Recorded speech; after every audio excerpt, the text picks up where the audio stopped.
ভিতরটা যদি পবিত্র থাকে বাহিরের ইবাদত অল্প হলেও জান্নাতে যাবেন ইনশাআল্লাহ। ভিতরের বিষয় যদি পবিত্র থাকে বাহিরের আমল যদি কমও হয় ইনশাআল্লাহ আপনি জান্নাতে যাবেন। বিশ্বাস করছেন না? এক ব্যক্তির কথা শোনাই তাহলে বুঝবেন। এক ব্যক্তি বনু ইসরাইলের সে এত বেশি পাপ করেছিল যে তার সন্তানদেরকে বলেছে আমার মৃত্যুর পরে আমার লাশটাকে পুড়িয়ে ফেলবে, ছাইগুলো অর্ধেক বাতাসে ভাসিয়ে দিবে, অর্ধেক ছাই সমুদ্রে ভাসিয়ে দিবে। ঠিক আছে, এটা তো হাদিস আপনারা জানেন, আল্লাহ একরাম যারা আছে। এখন সন্তানরা তাই করেছিল। আল্লাহ পাক তাকে আবার জীবিত করে বলেছেন যে কেন এই কাজ করেছিল। সে বলেছে মিন খাশিয়াতিকা ইয়া রাব্বি, আল্লাহ তোমার ভয়ে কাজ করেছে। ওয়া আনতা আ'লামু মিন্নি, আপনি আমার চেয়ে ভালো জানেন যে আমি আপনার ভয়ে করেছি না অন্য কোনো কারণে করেছি।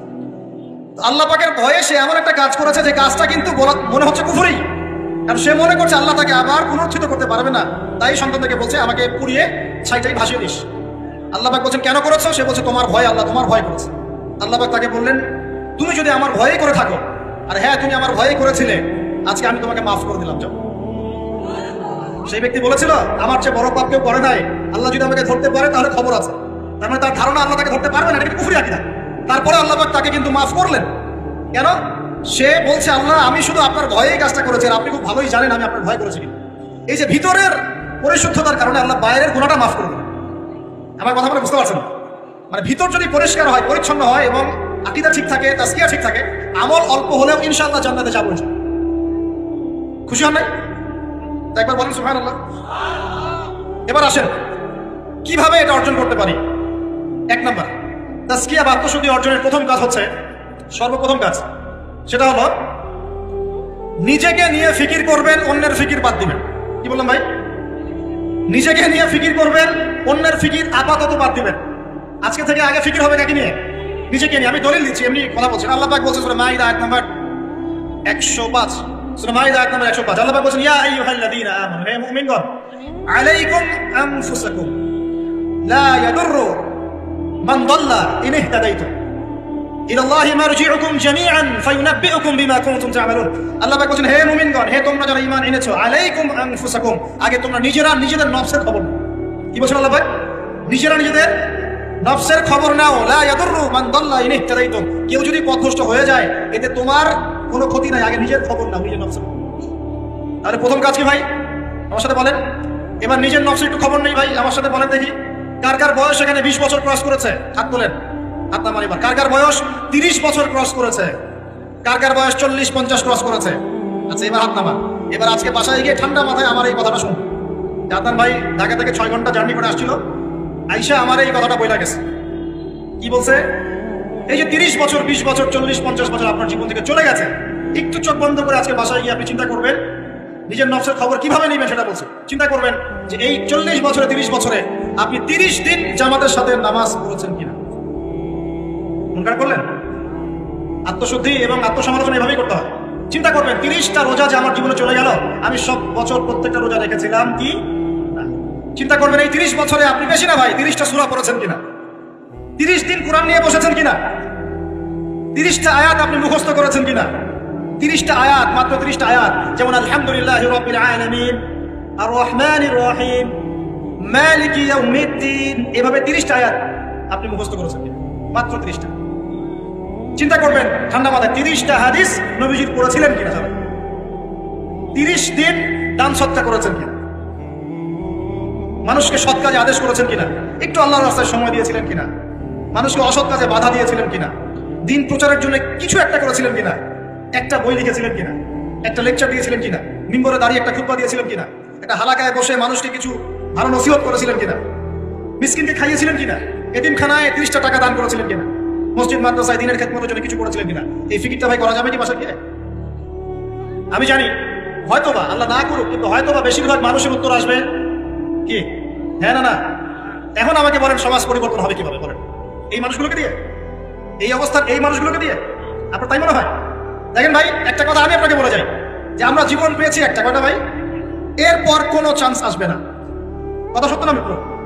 এবং আমরা থাকতে চাই জান্নাতে। কোথায়? আমরা কোথায় যেতে চাই ভাই? এবার একটু আমার সাথে বলেন দেখি, সত্যি কি আপনার মনে হয়, সত্যি কি আপনার মনে হয় যেভাবে জীবনযাপন করছি আমরা এতে আমরা জান্নাতে যাব? অনেস্টলি কি আপনি বুকে হাত দিয়ে বলেন তো, আপনার কি সত্যি মনে হয় এই জীবনযাপনের মধ্য দিয়ে আমরা সত্যি জান্নাতে যেতে পারবো? ছেলেপেলে কিশোর গ্যাংয়ে যোগ দিচ্ছে, ছেলেপেলে টিকটক প্রজন্ম হয়ে গেছে, ছেলেপেলে মেয়েদের পিছনে আড্ডাবাজি করে টাঙ্কি মেরে বেড়ায়, ছেলেপেলে মেয়েদের সাথে ওপেন জেনা করছে, মেয়েরাও জেনা করছে। কিছু কিছু বদ মেয়ের স্বভাব এমন, সে চাচ্ছে যেন তার সাথে জেনা করা হোক। চুল খুলে নগ্ন হয়ে রাস্তাঘাটে ঘুরে বেড়াচ্ছে। বাড়ির মেয়েরা পর্দা করছে না, মা পর্দা করছে না, বোন পর্দা করছে না, স্ত্রী পর্দা করছে না। দিব্যি বাসায় সুদের টাকা ঢুকছে, হারামের টাকা ঢুকছে, দুর্নীতির টাকা ঢুকছে, ঘুষের টাকা ঢুকছে। সত্যি মনে হয় যে এইভাবে আমল করে আমরা জান্নাতে যেতে পারবো? অথচ আল্লাহ সৃষ্টি করেছেন আমাদেরকে তার ইবাদত করার জন্য। এই দুনিয়ার জীবনের সংক্ষিপ্ত হায়াত দিয়েছেন, মৌতের পর হয় জান্নাত, তাহলে জান্নাত, আর কোনো বিকল্প অপশন নাই। তাহলে ভাই আত্মশুদ্ধি দরকার নাই? তাহলে আজকে বাসায় গিয়ে এই ফিকিরটা করা যাবে? আমিও করবো ইনশাল্লাহ, আপনিও করেন, আমি নিজেও করবো ইনশাল্লাহ, আপনিও করবেন যে এই 30-40 বছর আমরা করলামটা কি, পারা যাবে ইনশাল্লাহ ভাই? এই চিন্তা যদি আপনার রাতের ঘুমটা আজকে হারাম করে ফেলায়, কালকে থেকে ইনশাল্লাহ এই ছেলেগুলোকে দিয়ে সমাজ সংস্কার হবে, ইসলাম প্রতিষ্ঠা হবে ইনশাল্লাহ। কি যুবক ভাই, হবে না ইনশাল্লাহ? আল্লাহ পাক কবুল করুন, বলি আমিন। 1 নাম্বার, নিজের চরকায় তেল দেওয়া। অন্যের কথা পরে, কে কি করে, নামাজ পড়ে কিনা, কে কি বলে লেকচারে, কার কি সমালোচনা করে, সব বাদ। আগে নিজের চিন্তা করবো। আলাইকুম আনফুসাকুম, নিজের নফসের খবর নাও, বাস। এখন দেখলাম নিজের নফসের খবর ভালো না, তাহলে কি করণীয়? করণীয় হচ্ছে এই ফজরের ওয়াক্ত থেকে শুরু হবে। কালকের অপেক্ষা করবো না, ফজরের ওয়াক্ত থেকে শুরু হবে। আমরা উঠবো তাহাজ্জুদে ইনশাআল্লাহ, রাজি আছি? সুন্দর মতো ওযু করবো ইনশাআল্লাহ। ওযু করে কমপক্ষে 2 রাকাত নামাজ পড়বো ইনশাআল্লাহ। পরে আল্লাহর কাছে চোখের পানি ছেড়ে দিব, দিয়ে বলবো আল্লাহ সারা জীবন যা করেছি আল্লাহ তুমি মাফ করো। কি আমিন বলেন? আরে আজিব এলাকায় আসলাম রে ভাই, আপনাদের কোনো জাজবা নাই নাকি, চেতনা নাই নাকি? আমিন বলেন, আল্লাহ মাফ করে দেব। এখন তো দোয়া কবুলের সময়, এখন যে দোয়া করবেন কবুল হবে ইনশাআল্লাহ, বিশ্বাস করছেন না? আমরা দোয়া করি অবিবাহিত যুবকদের আল্লাহ বিয়ের ব্যবস্থা করে দাও, শাবাশ। আমরা দোয়া করি যে বেকার যুবক যারা, তাদেরকে আল্লাহ রিজিকের ব্যবস্থা করে দাও। আল্লাহ যেসব মেয়ে দিনী বোনদের বিয়ে শাদী হচ্ছে না, তাদেরও বিয়ের ব্যবস্থা করো। আল্লাহ পাক যুবক ভাইদেরকে দ্বীনের জ্ঞান অর্জনের তৌফিক দান করো। সামনে হজের মৌসুম আসতেছে, অনেকে হজে যাবে ইনশাআল্লাহ, আমাদেরকেও যাওয়ার তৌফিক আল্লাহ দান করো। আল্লাহ রাব্বুল আলামিন আমাদের যুবক ভাইদেরকে আগামী দিনে বাংলার জমিনে দ্বীন কায়েমের জন্য কবুল করে দেন, আমিন। উলামায়ে কেরামের মধ্যে আল্লাহ মহব্বত বাড়ায় দেন, দলে দলে বিভক্তিগুলো বন্ধ করেন। দলে দলে বিভক্তি শুনলে আমার গা জ্বলা শুরু করে।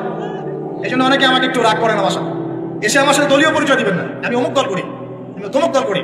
দলে দলে তো বিভক্ত করে উম্মাটাকে বিভক্ত করে রেখে দিয়েছে, হাজার হাজার ফিরকায় বিভক্ত করে রেখে দিয়েছে।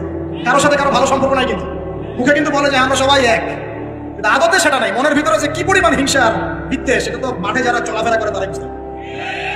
বিভক্তিগুলো খুব ভালো জিনিস।